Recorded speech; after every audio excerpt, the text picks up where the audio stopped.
My name is Kyle Willis, and this is Marketing from the Roosevelt Room.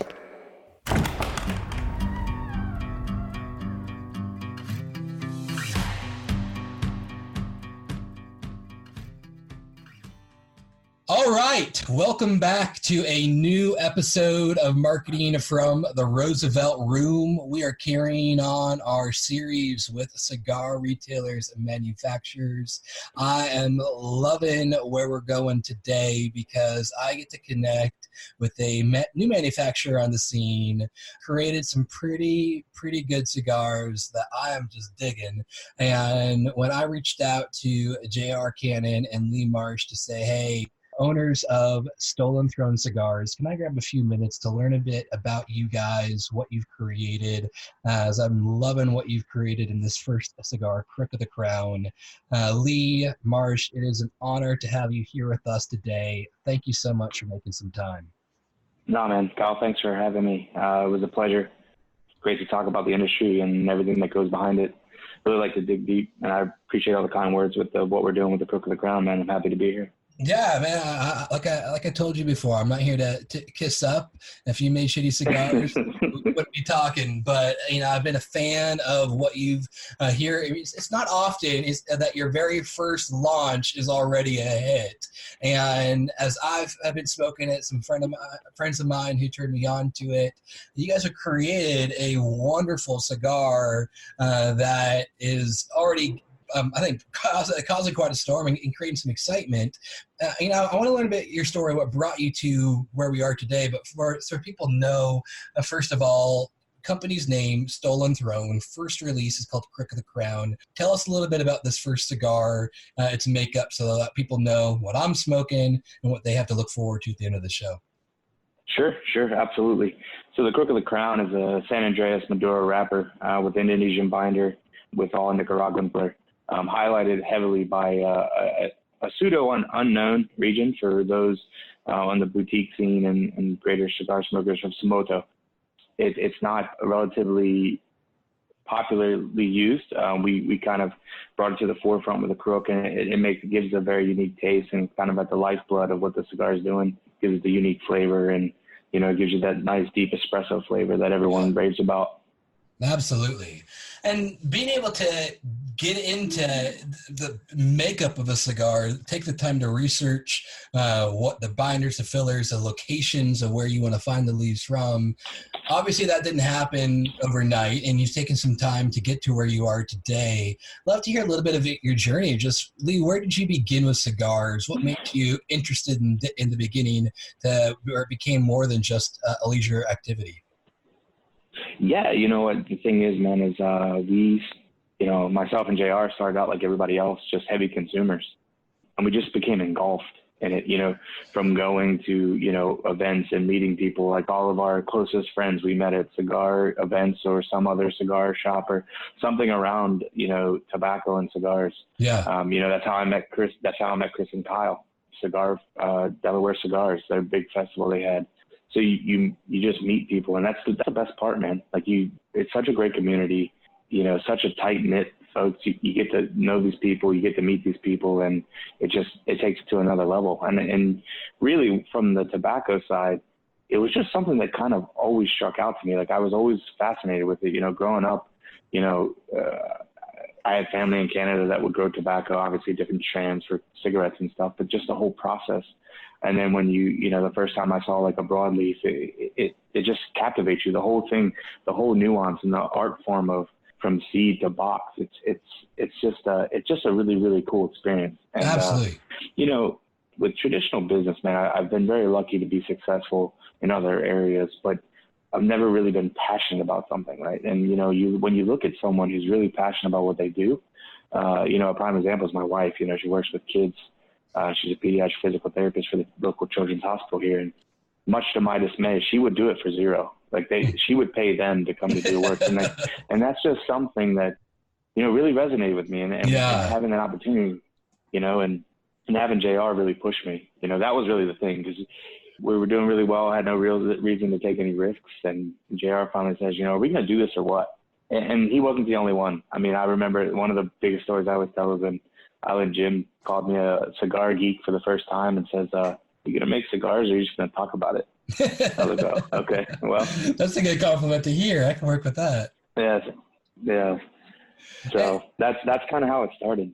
You talk about, the relationships coming together. You highlighted Chris and Kyle. And for those listening, if you go back to one of our first episodes, Kyle Hoover from Ezra Zion spoke a little bit of how him and Chris came together as church buddies that loved smoking cigars together. And one day said, man, we have a passion. Why don't we try doing this ourselves? I'd love to hear just a little bit of, JR was unfortunately unable to join us here today, but hear a little of the relationship between you and JR, where that began from, and what your the responsibility and role is in sharing a Stolen Throne together. The old Billy Goat. Yeah, you know what? JR and I actually started working together. Okay. That's how we first met. And it's just one of those relationships, man. You meet people and you just instantaneously click. We shared a lot of similar likes. We were both big Ravens fans, Baltimore Ravens fans, and we actually, we bought season tickets together and do the whole nine. So it really started as a close, tight-knit friendship. And then we both, liked cigars. We started going to local clubs around Virginia and kind of getting deeper and deeper. And we just kind of started talking about like the state of boutiques, what we would do differently. And really at the nature of it, without us knowing, it really became like a design thinking experiment, right? Like we were picking up all these problems, or not really problems, but maybe dislikes, and slowly formulating like how we would do it differently, and then prototyping, and then doing all that kind of stuff. But it started at a very fundamental level of we just, became close friends, used to drink a lot and smoke a lot of cigars and do other kind of things like that. And it kind of just continued to snowball. And then I kind of has shared my passion and like dream of like, man, wouldn't it be great to get into this, get involved with it. And then finally, like once he retired from where we worked, he just wouldn't let it go. He kept pushing me. And here I am. We just had a baby. I'm getting my MBA, and now my friend wants to start a cigar company. But we did, and it's been great. It's been a wild ride, man. It's been nuts. Congratulations on not only the cigar line, but a child as well. That sounds a lot going on. I appreciate that. I got a 15-month-old at home, so I'm learning the ropes of being a dad to a little one as well. Oh yeah, man. Remy just turned 1. Everyone loves the Remy gene. Everybody wants a cigar, but there actually is a child behind it. Yeah. So. And the Remy gene's the vet only, correct? That is correct. Yeah. Yep. I saw that you guys were at Willie's cigar was it just last weekend or the week before? It was a few weeks ago. Yeah. We were at Winston's Humidor just on Saturday. Yeah. Willie's, I've shot there a couple of times. I was talking with Caleb about that. I'm like, man, I gotta know, Lee, when are you guys coming to Seattle? You have anything booked here yet? Hey man, we can get out there. I don't have any cigars right now, but we can go. Yeah, we'll come hang out. Well, I still got a few set up. We'll set up my I got 5 left in my box from you guys. We'll bring you out. But yeah, man, we got to get to Seattle, no doubt. It's funny that you say that, man. Like Scallywag Cigars just came on board, and Chris is a really good guy. He's doing great things out there in Arizona. Yeah. And I got to get these in. I'm like, dude, I don't have any more cigars. He's like, no, come on, we got to do it. And I'm like, okay, fine. So all my personal stash, right? Like he took, like what I have, I sold to him. So I'm on the bare minimum right now. But I know Noel's sitting on some. Okay. He's telling me, he's like, oh man, these are really good. I said, yeah, thanks. Yeah. Now, tell me a little bit of that process. So obviously there's a little bit of time in the fermentation and the preparation of the cigar before it can get boxed and shipped out to retailers. What's that turnaround look like, for me as a consumer who says, man, I can't wait till I get more? Is that near future? Is that like months and months from now? What's been that journey for you guys? So, and that's kind of where you see our two worlds verge, right? The cigar industry and our traditional business background, right? So JR is just a master whiz with supply chain management, and so a lot of that goes into what we were doing. So what everyone sees is the us selling 10,000 cigars and selling out within a month, less than a month. But what they don't see is the 2.5, 3 years of preparation that went into that. Wow. So buying the tobaccos, making sure that they're processed correctly, making sure they're at the level and quality that we need them to be, and making sure we have enough of them. So our turnaround time isn't as crazy. So no, we plan to be fully restocked within a few weeks, probably by the end of August, early September. Love it. And that's really what it's about, right? So, you know, when you come in the cigar industry, I always tell people when we get deep into the weeds about talking about, you know, business, especially when we discuss my MBA and stuff, is cigar industry breaks a lot of the rules, right? It breaks a lot of your traditional business rules. So what's the number one rule of business? You're not the customer. But at the end of the day, if I don't love the cigar, how can I sell it to you? Like if I don't believe in it and love what I'm doing and love the product that I'm producing, how can I expect you to buy it? And a lot of that goes into the way we do things. You know, we're not rushing it, but we're making sure that the stock out period doesn't kill us. So, you know, because at the end of the day, cigars are an elastic product. Yeah, the buzz is really good. Like, people love that you sell out. But if it takes me 3 to 4 months, someone will smoke something else. Yeah, because I would. I definitely would, you know. So, yeah, you know, and we've talked about, like, the kind of design thinking approach that we kind of took to it. And one of our things was I really, really dislike the mindset of, like, spending $200 on a box of cigars and having to wait 3 months to smoke it. Because, you know, as a manufacturer, it's my job to age the tobacco, not yours. Yeah, I like that. You know, so that all rolls into that process. So there should be turnarounds. You know, if it's 6 months, 8 months, I failed. Right. So, yeah, Crook of the Crown will be available shortly, very, very shortly. We also got some other things in the works in the meantime and, you know, down the road. So, but yes, you haven't heard the last of us. We'll be back very quickly. Tell me about, you know, when you talk about incredible buzz in the beginning, selling out super fast right off the bat, and now building these relationships with the retailers. As you're working with retailers, what are some of the things that you look for in regards to the right retailer you want to bring your product into, the relationship and building with that retailer? Has there been some insights you've been able to pick up and those that you're talking to build that type of relationship with your customer? 100%. You know, so I best laid plans, right? I had this great growth business strategy we were going to do. We were going to do low and slow and just slowly captivate a footprint and kind of move, you know, just like they tell you, right? Always tell you in business school, low and slow, right? But no, that went right out the window once we hit the ground running, right? The Catman goes off and gives us 100 and then everything blows up and I can't get the cigars off fast enough. But no, really, you got to be flexible, obviously, right? You got to be able to adjust and kind of adapt to what you're doing. And really, the whole goal was to identify, you know, banner stores, stores that really kind of embodied what we were trying to do, believed in what we were trying to provide. Yeah. You know, great quality product at an affordable price that hits all these markers that we really like for the boutique folks. And really just a conversation. You can tell right away when you're talking to a retailer if they're really buying into what you're doing. And a lot of it has to do with the guerrilla marketing approach, right? And we've talked about brand. I've heard you talk about brand ownership and what it's like to run a brand. And at the heart of that really is, and what a lot of your bigger companies don't realize, and you could see it, who has struggles with brand identity. I don't own the brand, right? I own a company. I own the product. I manage the brand, but I don't own the brand. The customer owns the brand, right? So they're pushing it. Our growth is solely because of when you hear retailers, I get people from across the country saying, I've had 15 people come in and ask me for your cigars. Like, what's going on here? Like, tell me more about it. Like, what's happening? Yeah. And you can really, from a 15-minute conversation or, you know, an hour conversation, you can tell whether the retailer's on board or not. Because at the end of the day, as a new guy breaking in, right, if I'm just put into a humidor with 100 other brands, I'm going to suffocate. If there's someone not in there educating the customer and saying, this is what you're looking for, or they really like our product, so they're going to get it in the hands of the people that like our product. So it really is a strategic partnership. It really is, especially until you develop your brand recognition. Because, you know, with that being said, I can't say it enough. Everyone always asks me, cigars are an elastic product. You can differentiate yourself in certain ways, but at the end of the day, if you're starting to do anything wrong or you take too far away from customer service or quality of product, like, people will smoke something else. Yep.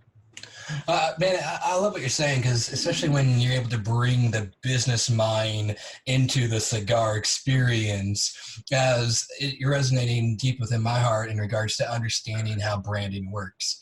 And just today, I Sure. was taking a client through a branding workshop and talking about building a brand that lasts. And we were talking about the difference between branding and marketing, where branding Sure. is that collection of perceptions in the mind of your customer. That's right. And it's not so much something that you can always control, but it's something that you can speak into. Whereas marketing is the management of that perception. So if branding's the Right. collection of perception, marketing is the management of it. And then, so I think in what I love what you're hearing, what you're saying here, and what you're trying to first understand and recognize, and then control with Stolen Crown, is that aspect of who is your customer, what it is, what is the experience you want them to have around their first time lighting up a Crook of the Crown, their first time showing up to an event, meeting you, meeting JR, seeing the brand product. I love the black packaging with the seal, gives it that kind of gives it that altruistic feel, where it's out. I think my marketing company's named No to the Quo, and so when you have something that's not the status quo, brown cigar box with a label print, stamped on it, like every other box, that's cool, that's fine, nothing bad. But you guys already create that experience. Oh, there's something different about you. Yeah, that's 100% true. Your obstacle as a cigar manufacturer is always going to be getting your cigar in the hand of the smoker, right? Yeah. If you believe in the product, once you get it there, they're going to enjoy it, but you're always going to have to get it there. Always, right? Like that's always going to be the obstacle. And, and you do that by, like you said, differentiating yourself a little bit, whether your structure, your sales structure, your packaging, because it matters. That. Yeah. I mean, especially from a marketing standpoint, even the uneducated smoker just looking for a good time, like they're going to go with what looks good, right? My wife, even though I've been in cigars for years and have a ton of cigars in my humidors here in the house, if she picks me up something, it's going to be because she likes the way it looks. Yeah. That's 100%. And, she'll bring it in. She's like, I like the wrapper. I like the band. So that's why you got that cigar. Yeah. So it's 100% part of it, but there's more underneath, right? And it's the interaction. It's being able to reach out to us. And what the retailers really like about it is, being able to, when they reach out, they're not waiting on hold. They're not going through a rep. They're coming directly to JR and I. Or, if there's an issue, because it is a natural product, man, things are going to happen. Things are going to go wrong. Sure. And it's how you adjust and how you fix it, right? And how you approach the situation and how you handle it. That's really what matters. That's what, when you're talking about brand management, that's what you offer. You offer the interaction, you offer the action and the reaction. So when you have a chance to make something right, that's where you keep your customer.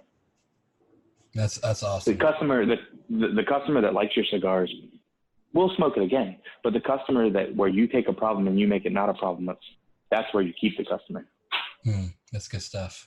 Lee, I'd love to kind of pick your brain a little. You talk about the launch of Stolen Throne selling out in a month. That's not something many brands can say they've been able to do. And, I think about being able to, I'd love to hear a little bit of what went into that process to make that possible. And then I'll hopefully draw some conclusions of kind of what are some takeaways that as you guys are just getting started here, really building this foundation for your brand, for your product. The question being, what went into making such a successful launch for Stolen Throne? Yeah, Kyle, that's a great question. Because you and I talked previously, like I always believed in what we were doing, because if I didn't, we wouldn't be doing it. Yeah. But if I sat here and told you that I thought we would sell out in a little over 3 weeks, I'd be lying. Right? And it's funny because when we were at the blending table, I had just finished it up. Noel and I were smoking it. JR was smoking it, and I was pretty happy with it. They wouldn't say a word to me one way or the other. And then, as the process continued to grow, Noel made the comment, he goes, man, you're going to sell in 45 days. And I'm like, dude, you're crazy. And then, here it is. We sold out in 3 weeks. And a lot of it was, just getting out there. I can't say enough about our retailers and the whole process. We were kind of hitting the ground, starting to kind of build the relationships. We had the network for some time, being just around the industry through the brick and mortar community, being involved in various social clubs and whatnot. And really the support and turnout just here locally in Virginia just blew it up, right? And then, the support of people in the community. I don't think we were launched for like 24, 48 hours when Chris reached out to me and goes, why haven't you sent me a cigar yet? What's happened? And so he shamed me a little bit. And then, and then the Cigar Federation just took off, right? And then at that time, Catman hit us with 100 on the Robusto. And then that just shot way up, man. And then once you're the community, the social communities and stuff on Facebook and Instagram, once they got it, and the people that have known me for a very long time, they took up, they took up the banner and just kind of ran with it. And it just took off like a wildfire. Like it's insane. Like my wife was sitting there scrolling. She's like, I've been scrolling for 15 minutes and I haven't seen anything but a stolen thrown cigar. And I just, I'm in awe, right? Like, you have a passion, right? But I can tell you that as being my first cigar blended with JR, and you're like a kid. You're like a parent watching your kid go to school for the first time. You're like, I hope he doesn't get picked on. Like, I hope he doesn't fall down. You give your cigar to someone and they try it, and you're just like the whole time your stomach's like curling and you're like crawling up in the fetal position. Like, oh my God, don't beat it up. Don't beat it up. But you do. You want the feedback. You want people to know. You want to hear what people say. And it's just been great, man. It's kind of been a little bit of a phenomenon. And we stuck to our plan, set ourselves up in brick and mortars, got with the people that supported us from day one, went with a concentrated effort online. So solely through, Cigar Federation as our sole online retailer, and kind of just when you concentrate those access points for the market, it kind of takes care of itself, the supply and demand. Yeah. But the 3 weeks, 4 weeks felt like a year, 2 years. It's been nuts, man. It's been nonstop, but it's been great. We're truly blessed and thankful. We can't thank people enough who really got on board and believed in what we were doing. And it's been a phenomenal, and we're looking forward to the journey going forward. I love that. And you talk about the journey going forward. Can you share with us kind of what some of those next steps may be for you guys? Absolutely. So we do got some special stuff working that you'll probably hear a little bit more that I can't really talk about yet. Fair. But we will have another blend coming shortly, if not by the end of the year, shortly in the new year, and then you'll look to see our first limited edition. We'll be doing that as well. So we got a lot of things going. We've had a lot of things in the pipeline that are kind of, just percolating and waiting to take shape. The first biggest thing I get blown up on a regular basis is we got to get more crooks in the universe. I have people checking in daily. Are they here yet? Yeah. No, I'm super thankful for that. But yeah, so we continue to spread the crook as it becomes available, and then, like I said, we have some other things in the pipeline that I think are really going to set the folks on fire. I think they're going to be really excited about it. Well, I want to be able to give people a way to be able to stay connected to you, know what's coming in the pipeline, and I'd love to pick your brain on one other thing real quick. I was going to say, follow you on social media. Social media is in a frenzy right now. For those listening and aren't aware, Facebook predominantly has kind of changed the game in regards to how these Facebook groups work, shutting down the largest cigar community yesterday. For those, when this podcast goes live, it'll be a few weeks after. How does that affect your ability to mobilize the fan base, spread the word, through what social offered? Does that affect you guys, or is it more not a moot issue because groups or whatever the other reason might be? It really hasn't affected us, right? Good. We don't do any direct sales to consumers on social media, and so it really, the awareness and the contests and stuff, as long as you're mindful not to give cigars, which you shouldn't be giving away due to the quote unquote FDA. Yeah. Wink, wink, wink. But, there's other things going on. You still have the groups and the communities, but it is kind of a shock and awe situation right now. So everyone's trying to figure out what's going on and kind of let the dust settle. But in the meantime, for us, it's been business as usual. I mean, we're still posting stuff as we're going along and hopefully keeping people in depth in the process. And, you know, we like to give the look behind the scenes, right? Because that's the fascinating part, you know, seeing what's going on, like what really goes into it, looking at the blending sessions and all that kind of stuff. So we got some pictures and some videos and stuff we're going to be going with the next stuff that we worked on. Awesome. And just interactions. The interactions are nonstop. You know, we get out to the events and meet with people, and, you know, that kind of takes its own form. But the Instagram stuff and Facebook for us hasn't really slowed down much because, like I said, we don't do personal sales on social media. So it really hasn't been an effect on us. I mean, we know that there's some other folks. I mean, Coop did a great article on what's what. Yeah. So, I mean, I think that anyone who hasn't read that yet should definitely check it out. I think it kind of gives a little bit more of perception of what's really going on and what to do and what not to do. That was helpful. I did see that yesterday. That was very, very well written. So tell me, Lee, a couple questions I love throwing at you kind of as we wrap up a little bit about you. Talk about, you know, huge humidor at home. Do you remember what your first cigar was? I don't remember what my very first cigar was, but I can tell you the first cigar that made me fall in love with boutiques. Please. Was the number 2 Crown Head of Thorns by Illusione. That cigar, that really kind of got the gears turning, and Dion is a genius, and he does some really, really cool things. That really kind of got me like, man, this is differentiated. This is different. This is kind of, man, this is my speed. I love the shape. I love the Vitola about it. Like, I love everything about it. And I'm like, man, there's just something different about this cigar than anything else. Like, I didn't even know really boutique cigar, mainstream cigar at that time, you know, and that kind of really pushed me in that direction, and it kind of took off from there. And that was my, you know, love affair with boutique cigars in the industry for sure. I love that. I don't think I've tried that one yet. I was just smoking the original Cruzado last night and with you about what Dion creates is Illusione has some great stuff. And I love the name that you brought up. And I forgot to ask you earlier. I'd love to just kind of hear, where did the name Stolen Throne come from, and then Crook of the Crown. So,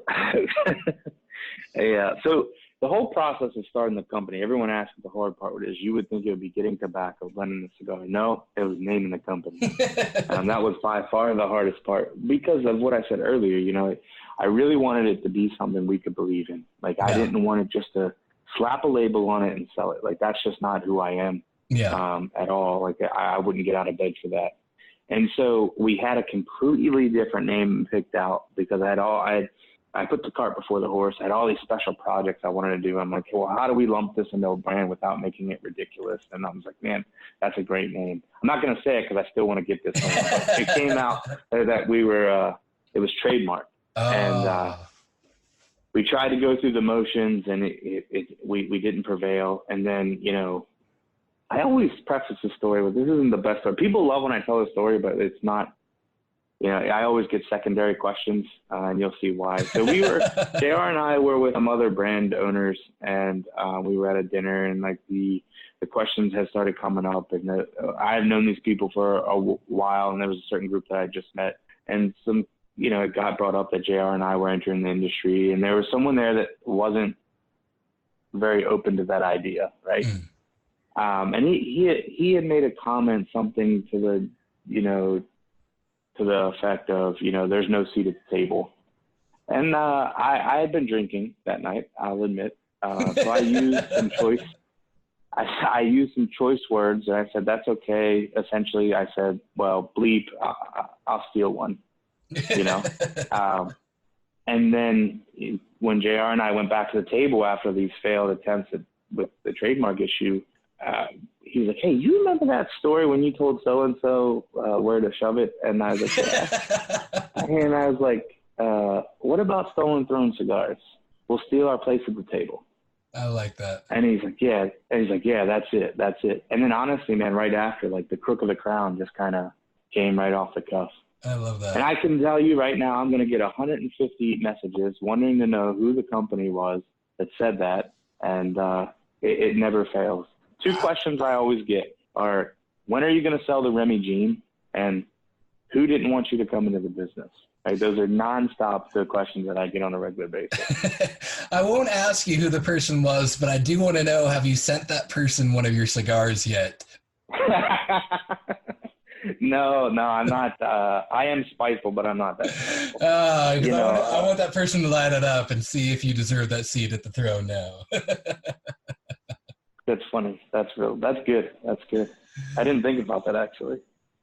Well, if I find out who it is, I'm going to send one to them, and you can blame me for it, because I'm on a mission to let people know about what you've created here. So I think it's definitely worthy of a seat. I really appreciate that, Kyle. I really do. And then, like we talked about, the accolades and the great reviews and stuff that we're getting, we're very humbled and we're appreciative, but really it's the feedback of the consumers, because for us, it's always been, because we've been that consumer. We know what it's like to spend our hard-earned money on cigars and either enjoy them or not enjoy them. Yeah. So when someone comes and says, man, you know what?